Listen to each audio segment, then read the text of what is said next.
Chapter 9. The Strangest House Anyone Ever Lived In. It was the sweetest, most mysterious-looking place anyone could imagine.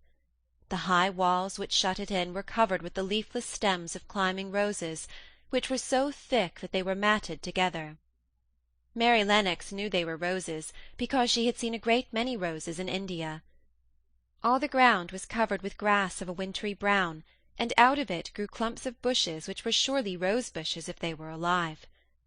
There were numbers of standard roses which had so spread their branches that they were like little trees. There were other trees in the garden, and one of the things which made the place look strangest and loveliest was that climbing roses had run all over them and swung down long tendrils which made light swaying curtains, and here and there they had caught at each other or at a far-reaching branch, and had crept from one tree to another, and made lovely bridges of themselves. There were neither leaves nor roses on them now, and Mary did not know whether they were dead or alive, but their thin grey or brown branches and sprays looked like a sort of hazy mantle spreading over everything, walls and trees, and even brown grass, where they had fallen from their fastenings and run along the ground. It was this hazy tangle from tree to tree which made it all look so mysterious. Mary had thought it must be different from other gardens which had not been left by themselves so long, and indeed it was different from any other place she had ever seen in her life. "How still it is," she whispered. "How still!" Then she waited a moment and listened at the stillness. The robin, who had flown to his tree-top, was as still as all the rest. He did not even flutter his wings. He sat without stirring and looked at Mary. "No wonder it is still," she whispered again. "I am the first person who has spoken in here for 10 years. She moved away from the door, stepping as softly as if she were afraid of awakening someone. She was glad that there was grass under her feet and that her steps made no sounds. She walked under one of the fairy-like grey arches between the trees, and looked up at the sprays and tendrils which formed them. "I wonder if they are all quite dead," she said.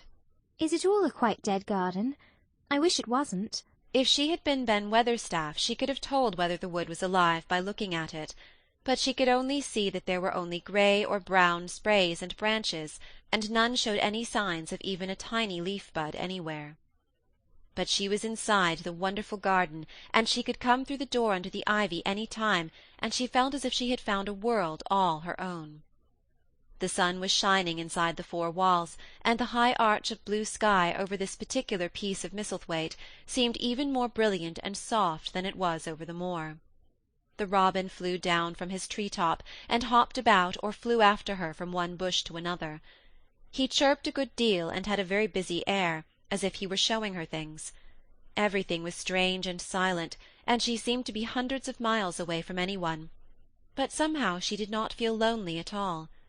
All that troubled her was her wish that she knew whether the roses were dead, or if perhaps some of them had lived and might put out leaves and buds as the weather got warmer. She did not want it to be a quite dead garden. If it were a quite alive garden, how wonderful it would be, and what thousands of roses would grow on every side. Her skipping rope had hung over her arm when she came in, and after she had walked about for a while, she thought she would skip round the whole garden, stopping when she wanted to look at things. There seemed to have been grass paths here and there, and in 1 or 2 corners there were alcoves of evergreen with stone seats, or tall moss-covered flower-urns in them. As she came near the second of these alcoves she stopped skipping. There had once been a flower-bed in it, and she thought she saw something sticking out of the black earth, some sharp little pale green points. She remembered what Ben Weatherstaff had said, and she knelt down to look at them. "Yes, they are tiny growing things, and they might be crocuses or snowdrops or daffodils," she whispered. She bent very close to them and sniffed the fresh scent of the damp earth. She liked it very much. "Perhaps there are some other ones coming up in other places," she said. "I will go all over the garden and look." She did not skip, but walked. She went slowly and kept her eyes on the ground. She looked in the old border beds and among the grass, and after she had gone round, trying to miss nothing, she had found ever so many more sharp pale green points, and she had become quite excited again. "It isn't a quite dead garden," she cried out softly to herself. "Even if the roses are dead, there are other things alive." She did not know anything about gardening, but the grass seemed so thick in some of the places where the green points were pushing their way through that she thought they did not seem to have enough room to grow. She searched about until she found a rather sharp piece of wood, and knelt down and dug and weeded out the weeds and grass until she made nice little clear places around them. Now they look as if they could breathe, she said, after she had finished with the first ones. I'm going to do ever so many more. I'll do all I can see. If I haven't time today, I can come tomorrow. She went from place to place, and dug and weeded, and enjoyed herself so immensely that she was led on from bed to bed and into the grass under the trees. The exercise made her so warm that she first threw her coat off and then her hat, and without knowing it she was smiling down onto the grass and the pale green points all the time. The robin was tremendously busy. He was very much pleased to see gardening begun on his own estate. He had often wondered at Ben Weatherstaff. Where gardening is done, all sorts of delightful things to eat are turned up with the soil. Now here was this new kind of creature who was not half Ben's size, and yet had the sense to come into his garden and begin at once. Mistress Mary worked in her garden until it was time to go to her midday dinner. In fact, she was rather late in remembering, and when she put on her coat and hat, and picked up her skipping rope, she could not believe that she had been working 2 or 3 hours. She had been actually happy all the time, and dozens of the tiny pale green points were to be seen in cleared places, looking twice as cheerful as they had looked before when the grass and weeds had been smothering them. I shall come back this afternoon, she said, looking all round at her new kingdom, and speaking to the trees and the rose-bushes as if they heard her. Then she ran lightly across the grass, pushed open the slow old door, and slipped through it under the ivy. She had such red cheeks and such bright eyes, and ate such a dinner, that Martha was delighted. 2 pieces of meat, and 2 helps of rice pudding, she said. Mother will be pleased when I tell her what the skipping rope's done for thee. In the course of her digging with her pointed stick, Mistress Mary had found herself digging up a sort of white root rather like an onion. She had put it back in its place and patted the earth carefully down on it, and just now she wondered if Martha could tell her what it was. Martha, she said, what are those white roots that look like onions? They're bulbs, answered Martha. Lots of spring flowers grow from 'em. The very little ones are snowdrops and crocuses, and the big ones are narcissuses and jonquils and daffodillies. The biggest of all is lilies and purple flags. They are nice. Dickon's got a whole lot of 'em planted in our bit of garden. Does Dickon know all about them? asked Mary, a new idea taking possession of her. Our Dickon can make a flower grow out of a brick walk. Mother says he just whispers things out of the ground. Do bulbs live a long time? Would they live years and years if no one helped them? inquired Mary anxiously. They're things as helps themselves, said Martha. That's why poor folk can afford to have 'em. If you don't trouble 'em, most of 'em'll work away underground for a lifetime, and spread out and have little uns. There's a place in the park woods here where there's snowdrops by thousands. They're the prettiest sight in Yorkshire when the spring comes. No one knows when they was first planted. I wish the spring was here now, said Mary. I want to see all the things that grow in England. She had finished her dinner and gone to her favourite seat on the hearth-rug. I wish I had a little spade, she said. Whatever does thee want a spade for? asked Martha, laughing. I hope they're going to take to digging. I must tell mother that too. Mary looked at the fire and pondered a little. She must be careful if she meant to keep her secret kingdom. She wasn't doing any harm, but if Mr. Craven found out about the open door, he would be fearfully angry, and get a new key and lock it up for evermore. She really could not bear that. This is such a big, lonely place, she said slowly, as if she were turning matters over in her mind. The house is lonely, and the park is lonely, and the gardens are lonely. So many places seem shut up. I never did many things in India, but there were more people to look at, natives and soldiers marching by, and sometimes bands playing, and my ayah told me stories. There is no one to talk to here except you and Ben Weatherstaff. And you have to do your work, and Ben Weatherstaff won't speak to me often. I thought, if I had a little spade, I could dig somewhere as he does, and I might make a little garden if he would give me some seeds. Martha's face quite lighted up. There now, she exclaimed. If that wasn't one of the things mother said. She says there's such a lot of room in that big place. Why don't they give her a bit for herself, even if she doesn't plant nothing but parsley and radishes? She'd dig and rake away and be right down happy over it. Them was the very words she said. Were they? Said Mary. How many things she knows, doesn't she? Eh, said Martha. It's like she says, a woman as brings up 12 children learns something besides her ABC. Children's as good as arithmetic to set you finding out things. How much would a spade cost? A little one? Mary asked. Well, was Martha's reflective answer, at Thwaite village there's a shop or so, and I saw little garden sets with a spade and a rake and a fork, all tied together for 2 shillings, and they was stout enough to work with, too. I've got more than that in my purse, said Mary.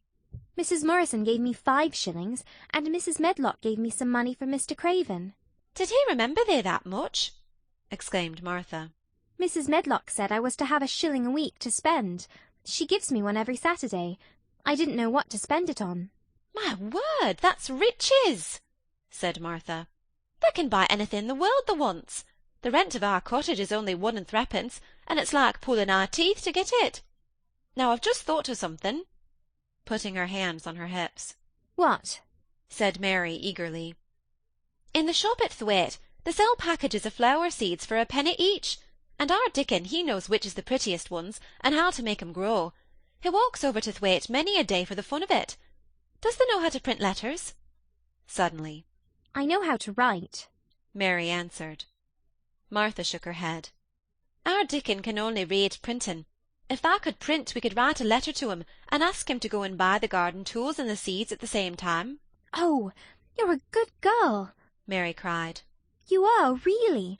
I didn't know you were so nice. I know I can print letters if I try. Let's ask Mrs. Medlock for a pen and ink and some paper. I've got some of my own, said Martha. I bought 'em so I could print a bit of a letter to mother of a Sunday. I'll go and get it. She ran out of the room, and Mary stood by the fire and twisted her thin little hands together with sheer pleasure.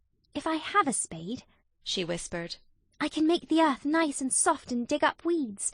If I have seeds and can make flowers grow, the garden won't be dead at all. It will come alive. She did not go out again that afternoon, because when Martha returned with her pen and ink and paper, she was obliged to clear the table and carry the plates and dishes downstairs, and when she got into the kitchen, Mrs. Medlock was there and told her to do something, so Mary waited for what seemed to her a long time before she came back. Then it was a serious piece of work to write to Dickon. Mary had been taught very little, because her governess had disliked her too much to stay with her. She could not spell particularly well, but she found that she could print letters when she tried. This was the letter Martha dictated to her. My dear Dickon, this comes hoping to find you well as it leaves me at present. Miss Mary has plenty of money, and will go to Thwaite and buy her some flower seeds and a set of garden tools to make a flower bed. Pick the prettiest ones and easy to grow, because she has never done it before and lived in India, which is different. Give my love to mother and every one of you. Miss Mary is going to tell me a lot more, so that on my next day out you can hear about elephants and camels and gentlemen going hunting lions and tigers. Your loving sister, Martha Phoebe Sowerby. We'll put the money in the envelope, and I'll get the butcher boy to take it in his cart. He's a great friend of Dickon's, said Martha. How shall I get the things when Dickon buys them? He'll bring 'em to you himself. He'll like to walk over this way. Oh, exclaimed Mary. Then I shall see him. I never thought I should see Dickon. Does thee want to see him? asked Martha suddenly, for Mary had looked so pleased. Yes, I do. I never saw a boy foxes and crows loved.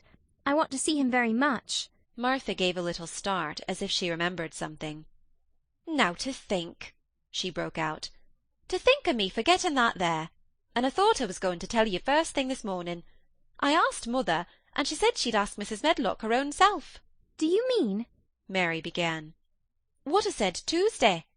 Ask her if you might be driven over to our cottage some day and have a bit of mother's hot oat cake and butter and a glass of milk. It seemed as if all the interesting things were happening in one day. To think of going over the moor in the daylight and when the sky was blue. To think of going into the cottage which had 12 children. Does she think Mrs. Medlock would let me go? She asked quite anxiously. Aye, she thinks she would. She knows what a tidy woman mother is, and how clean she keeps the cottage. If I went, I should see your mother as well as Dickon, said Mary, thinking it over and liking the idea very much. She doesn't seem to be like the mothers in India. Her work in the garden and the excitement of the afternoon ended by making her feel quiet and thoughtful. Martha stayed with her until tea-time, but they sat in comfortable quiet and talked very little. But just before Martha went downstairs for the tea-tray, Mary asked a question. "Martha," she said, "has the scullery maid had the toothache again to-day?" Martha certainly started slightly. "What makes thee ask that?" she said. "Because when I waited so long for you to come back, I opened the door and walked down the corridor to see if you were coming, and I heard that far-off crying again, just as we heard it the other night. There isn't a wind to-day, so you see it couldn't have been the wind." "Eh?" said Martha restlessly. "Thou mustn't go walking about in the corridors and listening. Mr. Craven would be that there angry. There's no knowing what he'd do." "I wasn't listening," said Mary. "I was just waiting for you, and I heard it. That's 3 times." "My word, there's Mrs. Medlock's bell," said Martha, and she almost ran out of the room. "It's the strangest house anyone ever lived in," said Mary drowsily, as she dropped her head on the cushioned seat of the armchair near her. Fresh air and digging and skipping rope had made her feel so comfortably tired that she fell asleep. End of chapter 9.